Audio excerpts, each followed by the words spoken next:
खुलुमबाय गोजोन फुंबिलिनि गासिबो बड'लेण्ड बुब्लिनि अनसायगिरिफोरखौ बरायग्रोबाय। दिनै 1 डिसेम्बर रबिबारनि फान्जामुथिखौ फरायथिनो लादों आं किलिखां ब्रह्मआ। फान्जामुथिनि गिबियाव दं मेष राशि। देहाखौ जोबोरैनो लोरबां मोनखांगोन, दलद जिरायना थानो गोसो जागोन। वृष राशि।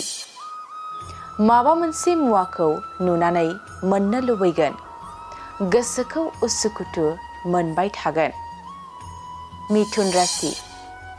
नोंथाङा दिनै गोथार खामानि मावनो हागोन, नोंथांनि साना गोथारैनो बारलांगोन। कर्कट राशि। नोंथांनि जौगानायखौ नुनानै गुबुना हिंसा जागोन, सुथुर सोमजिगोन। सिंह राशि।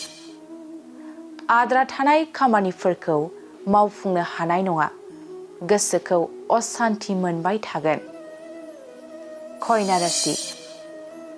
गोबावनिफ्रायनो हास्थायना थानाय मुवा बेसादखौ मोनफुंगोन, गोजोन खुसिनि सान जागोन।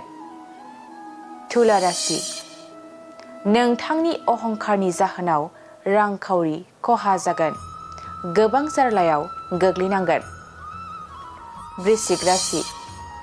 नोंथाङा दिनै गोदान रादाय खानो हागोन, नखराव बयनिबो रंजानाय फैगोन।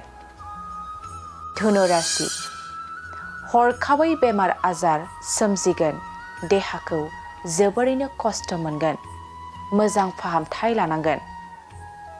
मकर राशि। गोजान लामा दावबायनो खाबु मोनगोन, गोसोआ जोबोरैनो रंजाखांगोन। कुम्भ राशि। नखराव धोन दौलत बांगोन, जेंना जेंसिफ्रा जोबस्रांगोन, मोजां सान। मीन राशि। गोजौ सोलोंथाइ लानो थांनायाव गुबुना नोंथांखौ हेंथा होगोन, दुखु दाहाजोंनो साना बारलांगोन। दिनै सानसेनि राशि फरायथिनायाबो एसेनोसै।